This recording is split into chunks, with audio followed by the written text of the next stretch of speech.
ಜೆ.ಟಿ. ಪಾಟೀಲ್. ಸನ್ಮಾನ್ಯ ಅಧ್ಯಕ್ಷರೇ, ಗಮನ ಸೆಳೆಯುವ ಸೂಚನೆಯನ್ನು ಪ್ರಸ್ತಾವ ಮಾಡಲಿಕ್ಕೆ ಅವಕಾಶ ಕೊಟ್ಟಿದ್ದಕ್ಕಾಗಿ ತಮಗೆ ಧನ್ಯವಾದಗಳು. ಇವತ್ತು ನನ್ನ ಕ್ಷೇತ್ರ 3 ತಾಲೂಕುಗಳನ್ನು ಒಳಗೊಂಡಿದೆ. ಬೀಳಗಿ, ಬಾಗಲಕೋಟ್ ಹಾಗೂ ಬಾದಾಮಿ. ಈ ಅಷ್ಟು ನೀರಾವರಿ ಕ್ಷೇತ್ರ ಹಿಡಕಲ್ ಡ್ಯಾಮಿನ ಮೇಲೆ ಅವಲಂಬಿತ ಆಗಿದೆ. ಇಲ್ಲಿಯವರೆಗೆ ಒಂದು ದಿವಸ ಸಹಿತ ನಮ್ದು ಟೇಲೆಂಟ್ ಆಗಿರೋ ಒಂದು ದಿವಸ ಸಹಿತ ನೀರು ಬಂದಿಲ್ಲ. ಅದಕ್ಕೆ ನಾ ದಯಮಾಡಿ ಇವತ್ತು ಬರಗಾಲದೊಳಗೆ ನಮ್ಮ ಕ್ಷೇತ್ರ ಸೇರಿಕೊಂಡಿದೆ.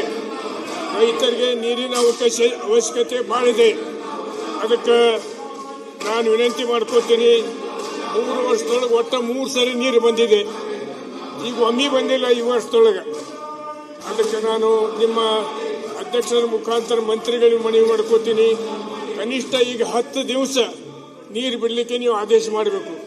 ಇದು ಅಧಿಕಾರಿಗಳ ದಿವ್ಯ ನಿರ್ಲಕ್ಷ್ಯ ಇದೆ. ಇದರೊಳಗೆ ಸತೀಶ್ ಜಾರಕಿಹೊಳಿ ನೀರು ಬಿಡಲಿಕ್ಕೆ ಪ್ರಾಮಾಣಿಕ ಪ್ರಯತ್ನ ಮಾಡಿದ್ದಾರೆ. ಆದರೆ ಅಧಿಕಾರಿಗಳು ಸರಿಯಾಗಿ ನಿರ್ವಹಣೆ ಮಾಡಲ ಸಲುವಾಗಿ ನಮಗೆ ನೀರು ಬಂದಿಲ್ಲ.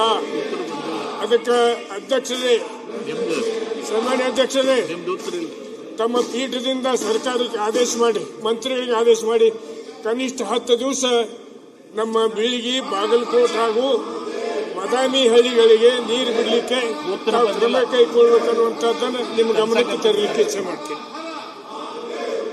ಅಧ್ಯಕ್ಷರೇ, ಅವ್ರು ಹೇಳಿರ್ತಕ್ಕಂಥದ್ದು ಪೂರ್ಣ ಪ್ರಮಾಣದಲ್ಲಿ ಸತ್ಯ ಇದೆ. ನಾನು ನಮ್ಮ ಅಧಿಕಾರಿಗಳು ಕೊಟ್ಟಿರೋ ವರದಿಯನ್ನು ನೋಡಿದೆ. 140-150 ಕಿಲೋಮೀಟರ್ ನಂತರ ಒಟ್ಟು 199 ಕಿಲೋಮೀಟರ್ ಇದೆ. ಅಲ್ಲಿ ಮುಂದೆ ನೀರು ಹೋಗಲಿಕ್ಕೆ ಭಾಳ ಕಷ್ಟ ಆಗ್ತಾ ಇದೆ. ಅದಕ್ಕೆ ಕಾರಣ ಏನಂದರೆ ಮಾಡರ್ನೈಸೇಷನ್ ಮಾಡಬೇಕಾದಂತೂ ಅತ್ಯಂತ ಅವಶ್ಯಕತೆ ಇದೆ ಅಂತ ವರದಿ ಕೊಟ್ಟಿದ್ದಾರೆ.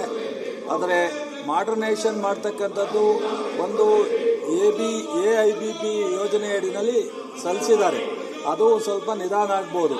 ನಾನು ಕೂಡಲೇ ಸಂಬಂಧಪಟ್ಟಂಥ ಅಧಿಕಾರಿಗಳ ಜೊತೆ ಮಾತನಾಡಿ, ಸತೀಶ್ ಜಾರಕಿಹೊಳಿ ಮತ್ತು ನಮ್ಮ ಜಿ.ಟಿ. ಪಾಟೀಲ್ ಜೊತೆಲೂ ಮಾತನಾಡಿ, ಈ ಸದನ ನಡೆಯೋದ್ರೊಳಗಡೆ ನಾಳೆ ಅಥವಾ ಸೋಮವಾರ ಅವರ MDನ ಕರೆಸಿ ಮೀಟಿಂಗ್ ಮಾಡಿ ತಕ್ಷಣಕ್ಕೆ ಅವ್ರು ಹೇಳ್ದಂಗೆ 10 ದಿವಸದಲ್ಲಿ ನೀರು ಹೋಗ್ಲಿಕ್ಕೆ ಏನು ಸೂಕ್ತ ಕ್ರಮ ಮೊದಲನೇ ಹಂತದಲ್ಲಿ ತಗೊಳ್ಳಿಕ್ಕೆ ಸಾಧ್ಯ.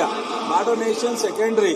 ಆದರೆ ಮೊದಲನೇ ಹಂತದಲ್ಲಿ ನೀರು ಬಿಡಲಿಕ್ಕೆ ಏನು ಮಾಡ್ಲಿಕ್ಕೆ ಸಾಧ್ಯನೋ ಆ ಕ್ರಮನ ಕಟ್ಟುನಿಟ್ಟಾಗಿ ಆದೇಶ ಮಾಡಿ ಎಲ್ಲ AEE ಅಲ್ಲೇ ನಿಂತ್ಕೊಂಡು ನೀರು ಬಿಡೋ ಥರ ಸ್ಟ್ರಿಕ್ಟಾಗಿ ಆದೇಶ ಕೊಟ್ಟು. ಶ್ರೀ ಕೋನ್ ರೆಡ್ಡಿ.